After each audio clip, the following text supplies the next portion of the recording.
Bodycam video has just been released of part of that ambush in Bristol, Connecticut that led to the deaths of 2 police officers and seriously injured a third last week.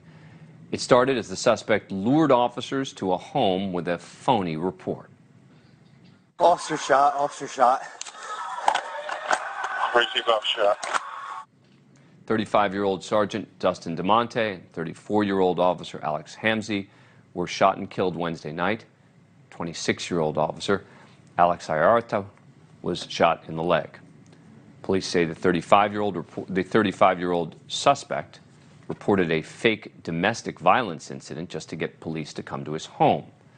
Investigators believe it was a response to an incident earlier in the night when police were called to a bar for a disorderly patron, issued a summons to the suspect. A car belonging to either him or his brother was towed. Police say the suspect went home, armed himself with an AR-15 style rifle, and made the 911 call. When police arrived, they went to a side door and told the suspect's brother to put his hands up and step outside of the house. When he did, the gunman began shooting, firing more than 80 rounds, attacking the officers from behind. We're seeing what happened after Officer Ayarto was shot in his leg from his police body cam video. I want to warn you, if you care about police officers in this country and their safety and their well-being, you will be disturbed by this video. Shots fired, shots fired. More cars, send everyone. As the officer stopped to steady himself on trees, there was screaming as the suspect fired more shots.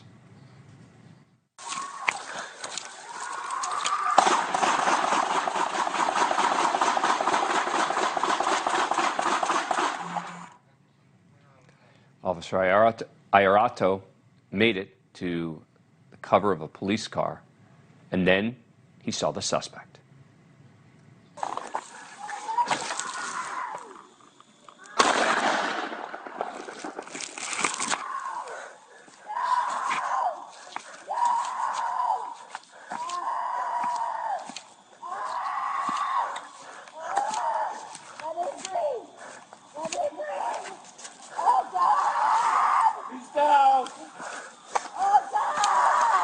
One down.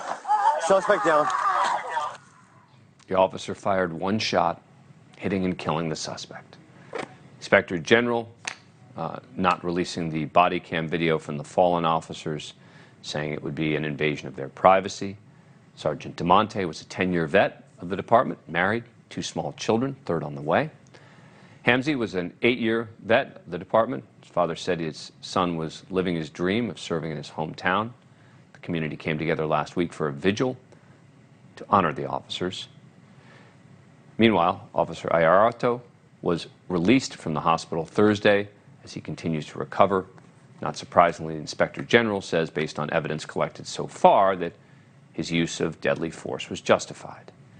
This tragedy came amid a violent week with officers attacked across the country. 56 officers have been killed by gunfire this year. It's a 14% increase over this time last year.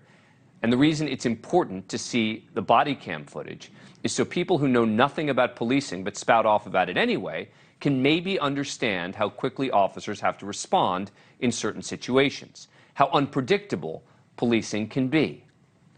Joining me now is Gary Macnamara, retired police chief from Fairfield, Connecticut. He's following this very closely. Fairfield is very close to where this incident happened. All right, Chief, thanks a lot for coming on the program. Appreciate it. Take me through what you see happening on that video. So I think it's really important, Dan, that we first understand that Officer Ayarto does not know what we know. So they are responding to a domestic violence report, and all of a sudden, their worst nightmare comes true.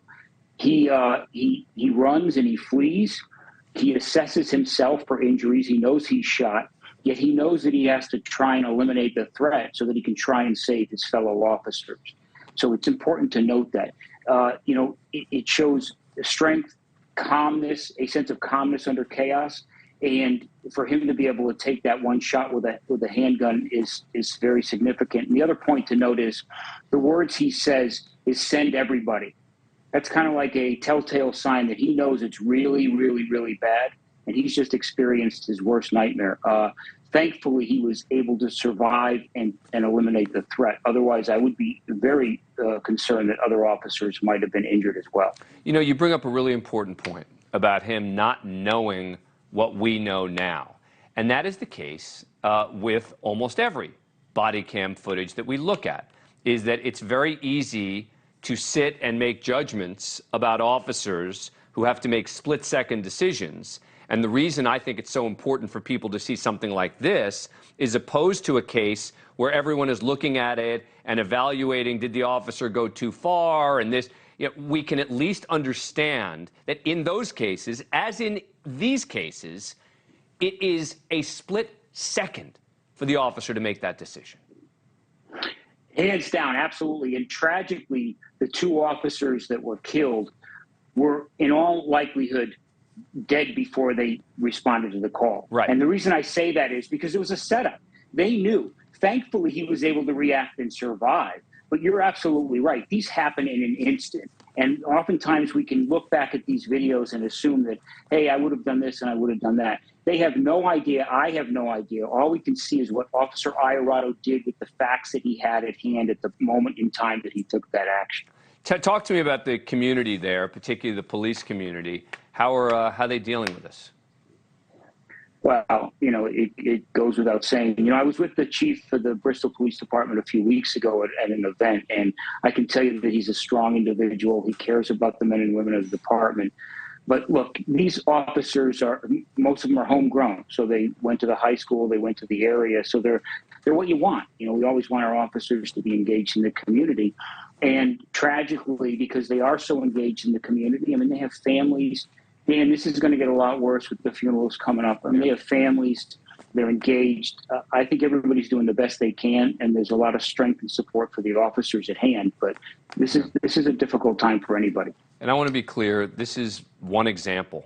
I can't cover every single shooting of a police officer. Why? Because it happens too often. And it's incredibly frustrating. And so what we do on this show is we try to give you examples to remind people of the dangers that police officers face every day. Gary Macnamara, thank you very much for coming on the program. Appreciate it. Thanks for doing what you do, Dan. I really appreciate it. We all appreciate it. Thank you for watching. Go to newsnationnow.com to find NewsNation on your cable provider. And don't forget to click the red subscribe button below to get more of NewsNation's fact-driven, unbiased coverage.